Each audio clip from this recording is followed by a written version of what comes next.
हे WhatsApp, देखिए आ गया मैं फिर से लेजी वीकेंड रिव्यू में लेकर द फ्लैश का नाम। भाई मेरा ये मानना है कि चाहे आप फैन हो या ना हो, चाहे आपको पसंद हो या ना हो, you like it not, you can not escape super hero. अगर हम मल्टीवर्स और सिनेमैटिक एक्सपीरियंस की बात करते हैं तो उसी में अब फ्लैश जो है एक अपनी मूवी लेकर आ गए हैं। जिस तरह से उन्होंने अपना साइड किक बन के रोल शुरू किया था, अब वो फुल फ्लेज हीरो के सामने आ गया। इतना प्रोमिनेंस उनका डीसी के एक्सटेंडेड यूनिवर्स में हो गया है कि अब बैटमैन उनकी मूवी में कैमियोज कर रहे हैं, वो भी एक नहीं दो बैटमैन। तो क्या ये उतनी धमाकेदार मूवी है? क्या इसमें इतना पाथ ब्रेकिंग काम है? इसके बारे में मैं आपके साथ अपना पीओवी शेयर कर लेता हूँ। So let's talk about what's so good about this movie. सबसे बढ़िया बात इसकी लगती है जो इनकी मेन स्टार कास्ट है। हमारा मेन हीरो बेरी एलन ए फ्लैश ए एजरा मिलर, जिन्होंने इस रोल को प्ले किया है, उन्होंने काम बखूबी किया है। उनको जो डर दिखाना था, उनको जो वल्नरेबिलिटी दिखानी थी, उनको जो करेज दिखाना था, उनको जो काइंडनेस दिखानी थी, वो आई थिंक मेरे ख्याल से टॉप नॉच है। जिस तरह से आपके मार्वल के यूनिवर्स में स्पाइडरमैन की पर्सनल लाइफ में किस तरह की जद्दोजहद चलती रहती है, किस तरह की परेशानियाँ छोटी छोटी चलती रहती हैं, ठीक वैसे ही मुझे लगता है डीसी ने अपना कैरेक्टर बना रखा है फ्लैश। उसमें भी ये दिखाया गया है। वो इतने परेशान हैं, इतने हैरान हैं कि पर्सनल लाइफ में किसी के सामने दो लाइन ढंग से नहीं बोल पाते। और ये वही कैरेक्टर है जिसने पूरी दुनिया बचाई थी जस्टिस लीग में। तो ये थोड़ी आयरॉनिक है और यही मुझे लगता है इस कैरेक्टर की ब्यूटी है, जिसे बेरी एलन जो एजरा मिलर बने, उन्होंने बखूबी निभाया है, जिसे देख के मज़ा आ जाता है। इसकी दूसरी अच्छी बात लगती है रिमेनिंग स्टार कास्ट। जिस तरह के सुपर गर्ल का काम है, साशा केल बनी है, Michael Keaton, Ben Affleck Batman बने हुए हैं, 2 वर्जन्स दिखाए गए हैं। इसमें जॉड हैं जो मैन ऑफ स्टील में आपको याद होगा मेन विलेन थे, वो भी वापस आ जाते हैं जैसा कि ट्रेलर में दिखाया गया है। इनको जितना काम दिया गया था अपने अपने काम में बिल्कुल फिट लगते हैं। आपको ऐसा नहीं लगेगा कि कोई और एक्टर इनसे अच्छा काम कर सकता था।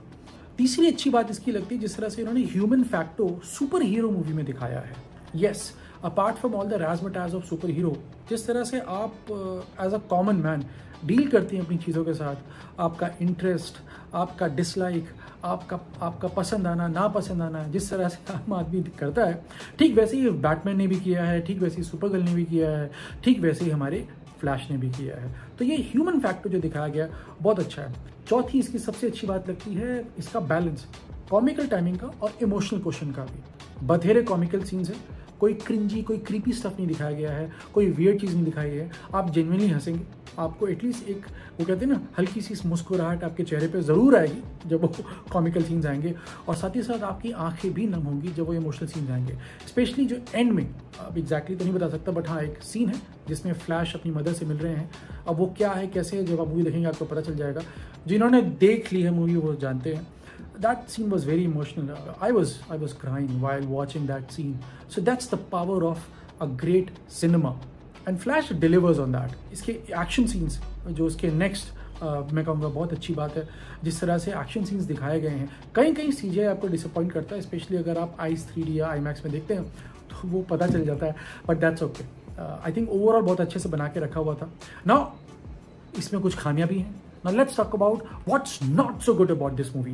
देखिए इस मूवी में प्रॉब्लम है इसकी ड्यूरेशन, स्पेशली जो लास्ट का 10-15 मिनट है ना, अगर वो कम कर देते तो फिल्म और अच्छी ग्रिपी और एंटरटेनिंग बनती, लोगों को याद रहती, है ना। मुझे लगा वो खामा खींच दिया। Second part, the way they treated characters like Batman and super girl, शुरू से अंत तक तो बहुत बढ़िया चल रहा था, मगर फिनाले आते आते जिस तरह से उन्होंने इन कैरेक्टर को ट्रीट किया है, मेरे हिसाब से एज अ फैन मुझे बहुत डिसअपॉइंटिंग लगा। देखिए मैं मानता हूँ कि क्रिएटिव लिबर्टी एक बहुत अच्छा एस्पेक्ट है और बहुत बड़ा एस्पेक्ट है जिसे हर कोई सिनेमा में यूज़ करता है और एक्सप्लॉइट भी करता है। मुझे लगा यहाँ थोड़ा एक्सप्लॉइट कर दिया। यार आपको ना अपने फैंस के सेंटिमेंट के साथ इतना नहीं खेलना चाहिए। जस्ट बिकॉज आपका कैरेक्टर आप कुछ भी करोगे, ABCXYZ चल रहा है भाई, this is not the way it should be done. So the way they treated specially Batman जो माइकल कीटन ने प्ले किया है वो कैरेक्टर, और जो सुपर गर्ल के साथ होता है, आई थिंक वो बड़ा नहीं काफ़ी डिसअपॉइंटिंग था। इस तरह की एंडिंग मैंने एक्सपेक्ट नहीं करी थी। And as a true fan of DC, Batman and super girl, I protest. तो ये मुझे लगा कुछ ज़्यादा खामियां तो नहीं है। तीसरा जो है वो इतना बड़ा तो बवाल नहीं है, मगर जो पोस्ट क्रेडिट सीन आता है जो आप दिखाते हैं जब सारे नाम चले जाते हैं उसके बाद एक सीन आता है, वो मेरे हिसाब से कहानी में कोई हेल्प नहीं कर रहा है। They just wanted to add some fun element, और उस फन के चक्कर में ये फाइनली जो पोस्ट क्रेडिट सीन है सिर्फ कुछ बन के रह गया, जो ठीक है, अच्छी बात है, बट इतना इम्पैक्टफुल नहीं था। तो ये जो है कहानी ताना बाना मुझे लगा फ्लैश के साथ है। सबसे बड़ा हीरो, सुपर हीरो जो है वो कहानी है, उसके बाद जिस तरह की डायलॉग डिलीवरी है, जिस तरह का नैरेशन बिल्ड किया गया, जिस तरह के कैरेक्टर इस पूरी कहानी में स्टेप बाय स्टेप इंटरप्रेट और इंक्लूड किए हैं, आई थिंक वो मुझे काफ़ी अच्छा लगा। तो मेरे हिसाब से आई थिंक ये हाल फिलहाल की सबसे बेस्ट मुझे लगता है सुपर हीरो मूवी जो मैंने देखी होगी। शज़ैम आई थी, not that great. Quantumania, I mean, I think it was a joke जो मुझे अच्छा नहीं लगा, that I did not like it. तो मुझे लगता है कि पिछले 6-7 महीने में जो भी फिल्में आई हैं, I think last movie DC universe से जो मुझे बहुत बढ़िया लगी थी वो बैटमैन थी, तो उसके बाद ये मूवी आई है, तो अच्छा है। I think I really appreciate the fact in terms of what DC is doing by expanding the whole cinematic universe of super hero, specially in context of leads of justice league. और अब flash को भी जो due था वो पूरा हो गया है। ये मूवी मुझे लगता है बहुत ज़रूरत थी इस तरह की मूवी को लाने के लिए, और ये मैं पहले भी कह चुका हूँ, अभी भी कह रहा हूँ कि जिस तरह से स्पाइडरमैन आपके मार्वल यूनिवर्स में मेरे ख्याल से सबसे पावरफुल, सबसे स्ट्रॉन्ग और सबसे ज़्यादा कनेक्टेड सुपर हीरो है, मुझे लगता है ऐसे ही फ्लैश भी है। आई नो बैटमैन के साथ जिस तरह का डिलेमा, जिस तरह की हसल, जिस तरह की जद्दोजहद उन्होंने अपनी लाइफ में दिखाई है, बहुत बढ़िया है। फ्लैश के साथ भी ऐसा ही है।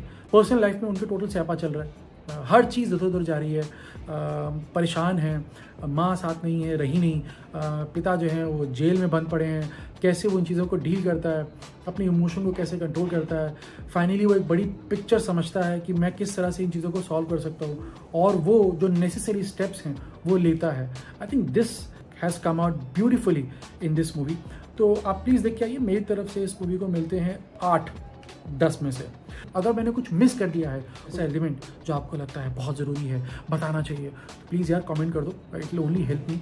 और ये जो लेज़ी वीकेंड रिव्यू का कॉन्सेप्ट है, जिसमें मैं आराम से आपके साथ बैठ करके वो 1 मिनट, 2 मिनट, 3 मिनट में रश चॉप वाली चीज़ें नहीं कर रहा, तरीके से आराम से वो क्या कहते हैं तसल्ली बख्श रिव्यू चल रहा है, ये कॉन्सेप्ट कैसा लग रहा है ये भी मुझे बताइएगा। और प्लीज़ लाइक शेयर कीजिएगा। आपको पता है कि मैड ओवर मूवीज़ का जो मेन पर्पस है वो फेम और पैसा कमाना नहीं है, बल्कि जो भी हम पाएंगे कमाएंगे उसे अच्छे काम में, specially education for under privileged girls, उस तरफ करना। आई थिंक अगर आप लोग अप्रिशिएट कर सकें इस चीज़ को तो प्लीज़ करिएगा। All you have to do is अपने फ्रेंड्स के साथ, लोगों के साथ शेयर कीजिए कि भाई देखिए एक शख्स जो मैड ओवर मूवीज़ है, और अगर आप उसे सब्सक्राइब कर सके तो बहुत अच्छा होगा।